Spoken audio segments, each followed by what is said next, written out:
மதுரையில் 8 வயது சிறுவனை கடுமையாக தாக்கிய வழக்கில் தாயின் 2வது கணவர் மீது 3 பிரிவுகளின் கீழ் வழக்கு பதிவு செய்யப்பட்டுள்ளது.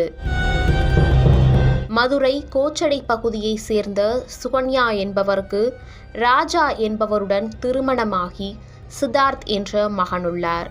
சிறுவன் மதுரையில் அரசு உதவி பெறும் பள்ளியில் 3ஆம் வகுப்பு படிக்கிறார்.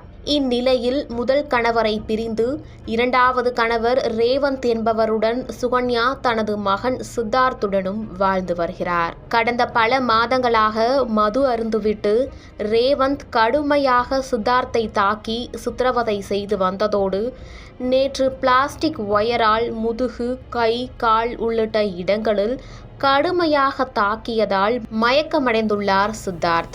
8 வயதான சித்தார்த்தை அக்கம் பக்கத்தினர் மீட்டு மதுரை அரசு ராஜாஜி மருத்துவமனையில் தீவிர சிகிச்சை பிரிவில் அனுமதிக்கப்பட்டார். சிறுவனிடம் SS காலனி காவல்துறையினர் மற்றும் மாவட்ட குழந்தைகள் நலக்குழு அதிகாரிகள் விசாரணை நடத்தினர். இதனையடுத்து இச்சம்பவம் தொடர்பாக மாவட்ட குழந்தைகள் பாதுகாப்பு அலகு களப்பணியாளர் புளியம்மாள் கொடுத்த புகாரின் பேரில் SS காலனி காவல்துறையினர் வழக்கு பதிவு செய்துள்ளனர். சிறுவனை கொடுமைப்படுத்தி கொடுங்காயம் ஏற்படுத்துதல், கொலை செய்யும் வகையில் தாக்கியதாக ரேவந்த் மீது 3 பிரிவுகளின் கீழ் வழக்கு பதிவு செய்யப்பட்டுள்ளது. தம்பிக்கு சீனி கொடுத்தாங்க பாலில், அது அவன் கத்திட்டு இருந்தனால அவங்க தூக்கம் கெட்டு போச்சு.